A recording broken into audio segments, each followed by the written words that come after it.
ये आपके सामने एक वीडियो चल रही है और इस वीडियो में गौतम अडानी और नरेंद्र मोदी जी से राहुल गांधी जी इंटरव्यू ले रहे हैं। साथियों, आपको बता दें कि कब क्या राहुल गांधी जी हो जाएं कुछ नहीं पता किसी को। राहुल गांधी जी कांग्रेस से सांसद हैं और राहुल गांधी जी की ही पूरी विरासत है कांग्रेस पार्टी, और कांग्रेस पार्टी को अब खड़ा करने की पूरी जिम्मेदारी राहुल गांधी जी के ऊपर है। राहुल गांधी जी ने बड़ी मेहनत करके और देश में 99 सीट हासिल करके ये साबित कर दिया कि राहुल गांधी जी नेता एक नंबर के विद्वान नेता हैं। वाकई में मैं तारीफ कर रहा हूं यहाँ पर राहुल गांधी की। जिस तरह से राहुल गांधी ने मेहनत किया था वो काबिल तारीफ थी, लेकिन कुछ काम ऐसे कर रहे हैं जिसे बेवकूफ़ी वाली कहा जा सकता है। जैसे कि आप ये वीडियो देख सकते हैं। इस वीडियो में राहुल गांधी जी गौतम अडानी और नरेंद्र मोदी जी की बाइट ले रहे हैं, इंटरव्यू ले रहे हैं। सोचिए, राहुल गांधी जी को इंटरव्यू गौतम अडानी नहीं देते हैं। ये सिर्फ जनता को बता रहे हैं, ये सिर्फ जनता को भरमा रहे हैं। असली चेहरा क्या है, इन चेहरों के पीछे असली चेहरा कौन है, उसे भी आपको जानना होगा। साथियों, आपको बता दें ये इंटरव्यू के दौरान ली गई हुई कुछ वीडियोस है, लेकिन आपको सच्चाई बता दें। ये देखिए अशोक गहलोत, अशोक गहलोत को आप लोग जानते ही होंगे, कांग्रेस पार्टी के नेता। और ये गौतम अडानी जी, कांग्रेस के नेताओं से, कांग्रेस के मुख्यमंत्रियों से मिलन चल रहा है। इसके बारे में आपको हम बताएंगे कब कहाँ की तस्वीर है। वहीं सबसे बड़ी खबर, राम गोपाल यादव ये कह रहे हैं राहुल गांधी हमारे कोई नहीं हैं और ना ही इंडिया गठबंधन के हैं। आप कल्पना नहीं कर सकते, महाराष्ट्र में संविधान बचाया जा रहा था क्योंकि वहां चुनाव मुख्य भूमिका में लड़ने वाले प्रकाश राज अंबेडकर थे, दलित समाज से थे। यूपी में संविधान बचाया जा रहा था और हमारे दलित पिछड़े आदिवासी समाज के लोग नहीं समझ पाए कि यह संविधान सिर्फ उस जगह पर बचाया जा रहा है जहां पर बहुजन समाज के लोग नेता हैं, जहां पर बहुजन विचारधारा को मानने वाले लोग मुख्यमंत्री पद के लिए चुनाव लड़ रहे हैं। आप कल्पना नहीं कर सकते।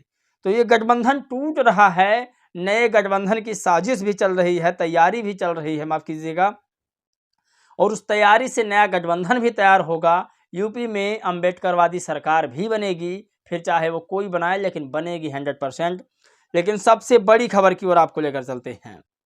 ये सबसे बड़ी खबर आ रही है, 9 व्यक्ति गिरफ्तार हुए हैं। मंदिर में डकैती डालने वाला पहुंचा पुजारी का बेटा, सोचिए, उसके साथ ही 9 लोग और थे जिन्हें गिरफ्तार कर लिया गया है।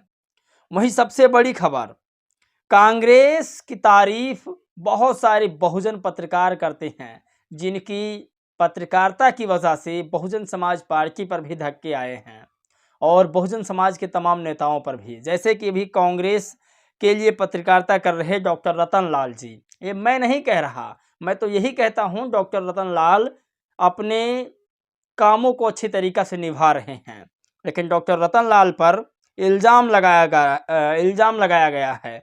क्यों लगाया गया है आपको बताएंगे। लेकिन वही सबसे बड़ी खबर, आज़ाद अंकित ने लिखा कि चंद्रशेखर आज़ाद जी, नगीना सांसद जी इस समय बिहार के दौरे पर थे। वो तस्वीर मैं आपको पूरी तरीक़ा से दिखाऊंगा। सपा कांग्रेस मुसलमानों को आपस में लड़ाने का काम कर रही है। मायावती का ये स्टेटमेंट आज के 3 दिन पहले का आया था। लक्ष्मण यादव ने कहा कि उत्तर प्रदेश में एक डीएम साहब इसलिए आग बबूला हो गए क्योंकि उनसे एक आम नागरिक ने तेज आवाज़ों में बात कर लिया था। आपको इसके बारे में भी बताएंगे क्योंकि ये सब तमाम बड़ी खबर जो वायरल है उस पर बातचीत करना बहुत ज़रूरी है। अगर पहली खबर की हम इसमें बात करें तो पहली खबर दोस्तों यही है कि राहुल गांधी जी लोगों को बेवकूफ़ बनाने का फिर काम कर रहे हैं। सोचिए, बाहर लोगों को बता रहे हैं कि नरेंद्र मोदी जी और गौतम अडानी जी राहुल गांधी और कांग्रेस के सबसे बड़े दुश्मन हैं, लेकिन अंदर खाने में किस तरह से मिली भगत चल रही है आप इन तस्वीरों से पता लगा सकते हैं। प्रियंका गांधी जी की पहले एक तस्वीर वायरल हुई अमित शाह जी के साथ में और उनके तमाम लोग जो साथ में थे, वही दूसरी तस्वीर ये है गौतम अडानी जी के साथ अशोक गहलोत की। और ये दूसरी तस्वीर आप सोचिए, ये तेलंगाना की तस्वीर है। तेलंगाना में जल जंगल पर खतरा है और इस खतरे पर गौतम अडानी जी के साथ तेलंगाना मुख्यमंत्री, कांग्रेस पार्टी के नेता हाथ में हाथ और हाथ में एक पेपर लिए खड़े हुए हैं। तो सोचिए, बाहर से नाराजगी है, अंदर अंदर मिली भगत है। मैं फिर कह रहा हूं, इनके किसी भी जाल में बहुजन समाज के लोगों को नहीं फंसना है।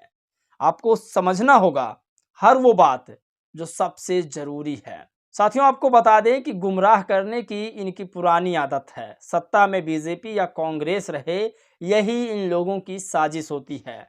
अखिलेश यादव को सिर्फ यादव जाति के नेता तक ही सीमित रखना चाहते हैं। कई सालों तक मानवर साहब ने मेहनत किया और उनको दलित नेता से आगे कुछ नहीं बढ़ने दिया।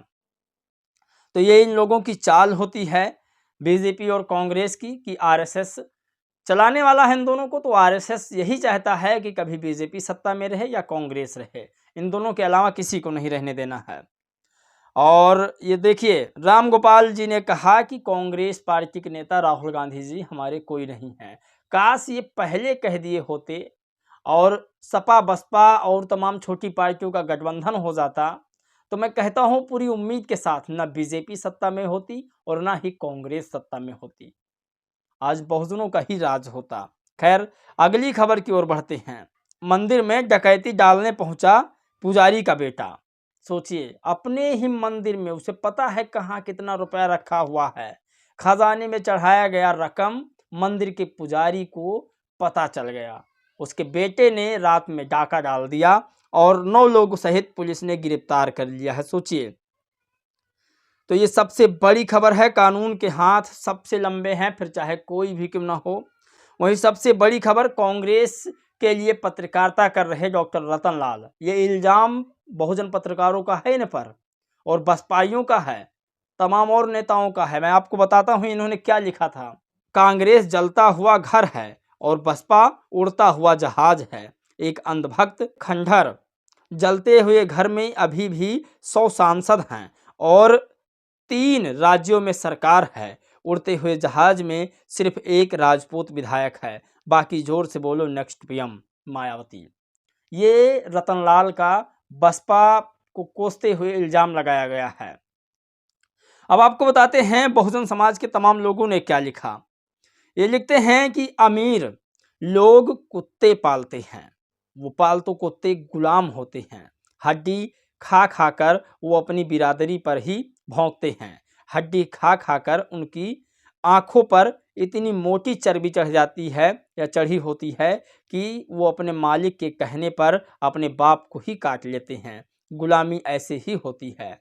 दरअसल इसमें नाम नहीं लिखा गया, डॉक्टर रतनलाल जी के यक्स को टैग करके लिखा गया है। तमाम बड़ी खबर, चंद्रशेखर की तमाम तस्वीर आप देख सकते हैं। ये नगीना सांसद जी हैं, बिहार में गए थे। ये तमाम बड़ी खबर है। सपा कांग्रेस मुसलमानों को आपस में लड़ा रही है, मायावती जी का बयान है। उत्तर प्रदेश में मैनपुरी में डीएम ने मां बेटी को इसलिए जेल भेज दिया क्योंकि उनकी आवाज़ तेज हो गई थी।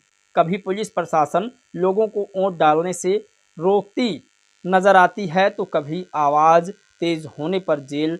क्या ये वाकई एक लोकतंत्र देश है? आखिर ये तानाशाही क्यों चल रही है? साथियों, जरूर आप लोग अपनी राय प्रतिक्रिया दीजिएगा, क्योंकि ये सोशल मीडिया ही सच्चा मीडिया है। जय भीम, नमो बुद्धाय।